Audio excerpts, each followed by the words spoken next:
Professeure Olga Mélanie Lompo est la présidente de la Société burkinabé de pathologie et est aussi le chef de service d'anatomie et cytologie pathologique, unité de médecine légale au CHU Yalgado Ouédraogo. Elle mène ses études de médecine générale à l'université Joseph Kizerbo et obtient le diplôme de docteur d'État en médecine en 1994. Elle poursuit avec la spécialisation en anatomie et cytologie pathologique à l'université de Cocody en Côte d'Ivoire et devient anatomopathologiste en 1996. Elle revient au pays et est affectée au CHU Sourou Sano de Bobo Dioulasso où elle va exercer de 1997 à 1999 avant de rejoindre le CHU Yalgado Ouédraogo et y reste jusqu'à ce jour. Hospitalo-universitaire, elle devient assistante en 1999, maître assistante en 2003, professeure agrégée en 2006 et professeure titulaire depuis 2010. Professeure Olga Mélanie Lompo coordonne le diplôme d'études spécialisées en anatomie et cytologie pathologique. Elle est aussi responsable du laboratoire de morphologie et d'organogenèse de l'école doctorale Sciences et Santé de l'université Joseph Kizerbo. Vice-présidente en charge de la recherche et de la coopération internationale de l'université Joseph Kizerbo, professeure Lompo est également vice-présidente de la division d'Afrique francophone de l'Académie internationale de pathologie et vice-présidente du Collège ouest-africain des médecins. Professeure Olga Mélanie Lompo aime l'anatomie pathologique parce que c'est une discipline qui permet de connaître les causes des maladies et comprendre leurs mécanismes d'action sur les tissus et organes pour un diagnostic précis et pour un traitement adapté.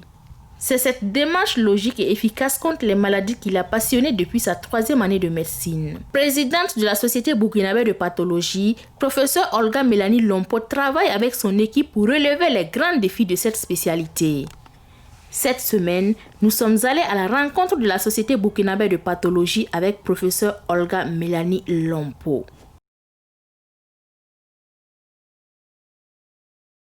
La Société burkinabé de pathologie, appelée SOBUPAT, est une société savante qui vise la promotion de la spécialité médicale qu'est l'anatomie et cytologie pathologique. Cette promotion se fait à partir d'activités de recherche, d'activités de formation, d'activités de diagnostic.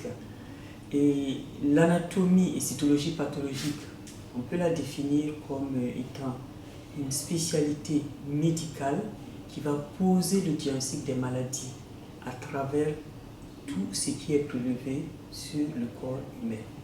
En d'autres termes, tout ce qui est prélevé comme biopsie, comme pièce opératoire, doit être envoyé en anapathe pour que le diagnostic de certitude soit posé, pour que des éléments du traitement soient apportés, pour que des éléments du pronostic soient également donnés. Cette société burkinabé de pathologie, avec des sociétés de pathologie d'autres pays d'Afrique francophone, constitue ce que l'on appelle la division d'Afrique francophone de l'Académie internationale de pathologie. De même, cette division d'Afrique francophone de l'Académie internationale de pathologie va constituer, avec les autres divisions régionales de pathologie, ce que l'on appelle l'Académie internationale de pathologie. Tout ceci pour la promotion de la spécialité, pour une meilleure prise en charge des malades.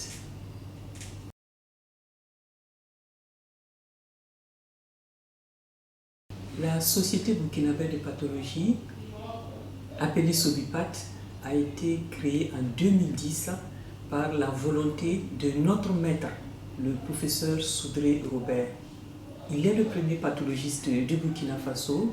Il est également le premier président de la Société burkinabé de pathologie. Le deuxième pathologiste est le docteur Sakandé. La troisième pathologiste est le professeur Lompo, moi-même. La quatrième pathologiste est le professeur Sanou Lamier. À partir de ces 4 pathologistes, tous formés à l'étranger, le DS, c'est-à-dire le diplôme d'études spécialisées, a été créé au Burkina Faso par notre maître, le professeur Soudré, et nous avons pu former à ce jour de nombreux pathologistes qui font que nous sommes à ce jour 18 pathologistes titulaires et 14 pathologistes en formation. Ces 18 pathologistes, ils sont dans 4 régions sanitaires du pays, précisément à Ouagadougou, à Bobo Dioulasso, à Waïbia et à Fadam Gourma. Et notre souhait, c'est qu'il puisse y avoir des services d'anatomie et de cytologie pathologique dans chacune des 13 régions sanitaires du pays. Et dans ces services, ce qui est indiqué, c'est qu'il y ait des équipes de pathologistes, parce que quand nous sommes nombreux dans une structure, quand nous sommes nombreux au niveau national, des pathologistes peuvent se spécialiser dans des domaines précis, toujours pour affiner le diagnostic, toujours pour une meilleure prise en charge des maladies.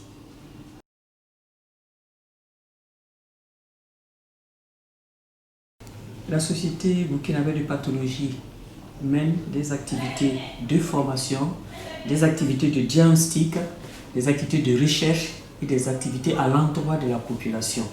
S'agissant de la formation, il s'agit pour la Société burkinabé de pathologie d'organiser des journées, d'organiser des ateliers à l'endroit des pathologistes, également à l'endroit de nos autres collaborateurs des autres spécialités.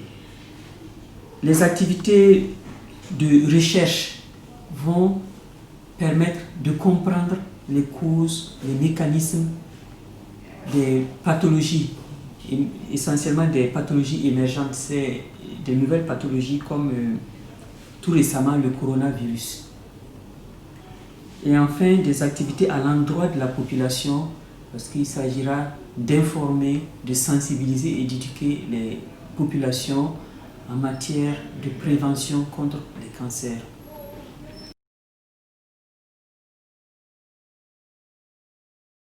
En tant que médecin pathologiste, nous sommes d'abord médecins et donc nous sommes soumis aux règles d'éthique et de déontologie de l'ordre des médecins. Et c'est cela même qui nous permet de travailler en toute légalité au Burkina Faso.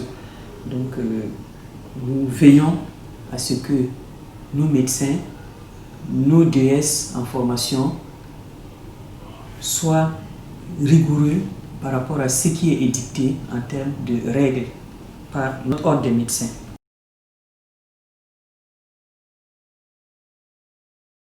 Les valeurs que nous prenons sont, entre autres, la rigueur scientifique, la formation continue et également la bonne collaboration entre pathologistes d'une part et entre pathologistes et autres spécialistes d'autre part. Donc ceci dans l'optique de poser les diagnostics les meilleurs pour une meilleure prise en charge des patients.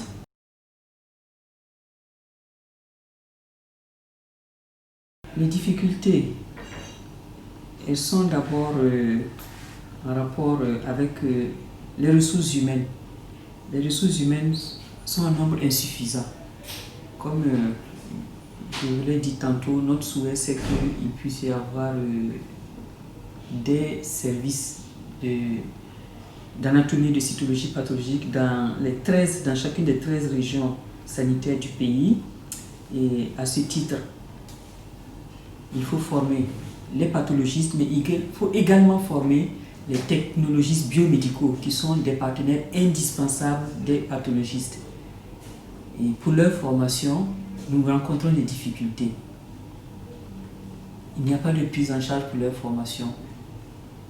Quand bien même il y a des candidats qui sont intéressés à se former, quand bien même le master de cytologie clinique qui est récemment créé est là pour permettre de les former.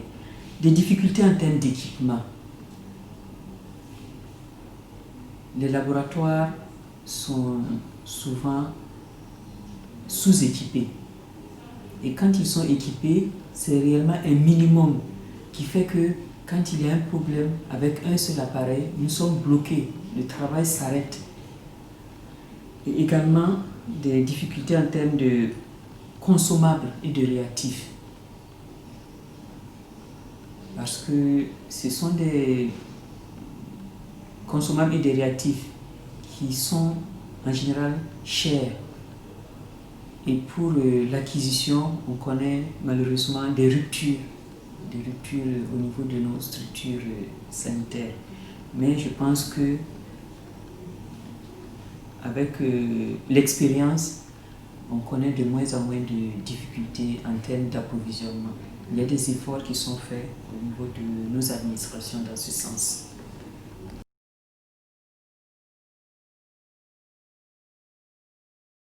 Nos rapports avec les autres sociétés savantes, d'abord les autres sociétés savantes de pathologistes.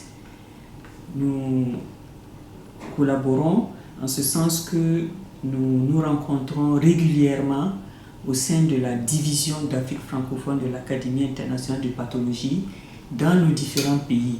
Donc tous les 2 ans, nous rencontrons les autres pathologistes des autres pays, les autres sociétés savantes pour échanger sur notre discipline en termes de bonnes pratiques, en termes de partage d'expériences, en termes de formation également. C'est des occasions de formation. Et donc c'est ainsi qu'il y a 2 ans, nous avons organisé les journées de la division africaine de l'Académie internationale de pathologie à Ouagadougou ici, et nous avons reçu donc les pathologistes des autres sociétés savantes. Avec les médecins des autres spécialités, nous collaborons déjà au quotidien pour la prise en charge des malades, parce que c'est à travers cette collaboration que nous arrivons à prendre au mieux en charge les malades. Également à travers leurs sociétés savantes, quand ils organisent des journées, nous y participons, et également quand nous organisons, ils participent. Et en termes de formation, nous intervenons au niveau des autres sociétés savantes, et également les autres sociétés savantes du pays interviennent pour la formation à notre niveau. Donc c'est vraiment une collaboration de tous les jours et à tous les niveaux.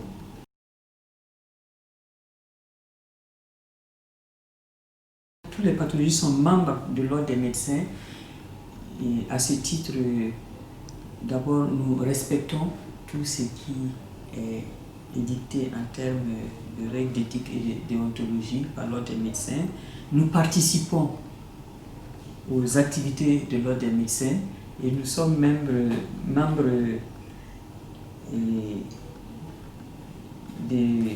du bureau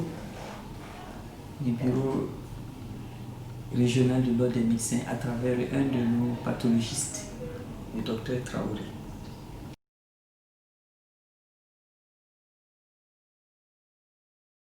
Ce que nous souhaitons pour notre société, c'est que chaque pathologiste ait les conditions les meilleures pour pouvoir exercer au mieux la discipline en termes d'infrastructure, en termes de matériel et en termes d'équipement et de consommables, et qu'il ait également la possibilité de pouvoir se former.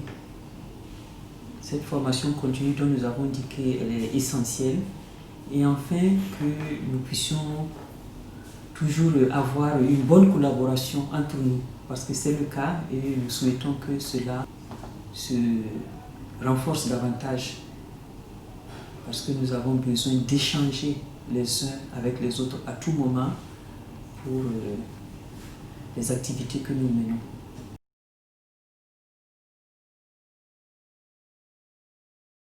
Merci. Donc en termes de suggestions pour une bonne pratique de la médecine en général, c'est la collaboration entre les médecins, une franche collaboration.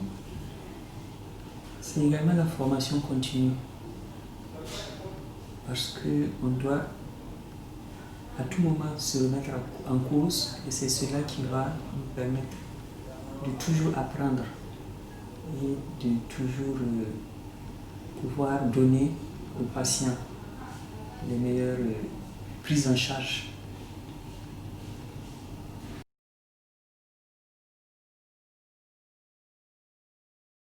Tout d'abord, merci. Merci à vous, madame, et à travers vous, à l'ordre des médecins, de nous donner cette occasion de faire connaître notre spécialité. Parce que c'est une spécialité qui est mal connue. Elle est mal connue. Vous voyez le microscope, on dit de nous que nous sommes derrière les microscopes. Ce qui fait que les patients ne nous connaissent pas, les populations ne nous connaissent pas. nous ne sommes pas bien accompagnés.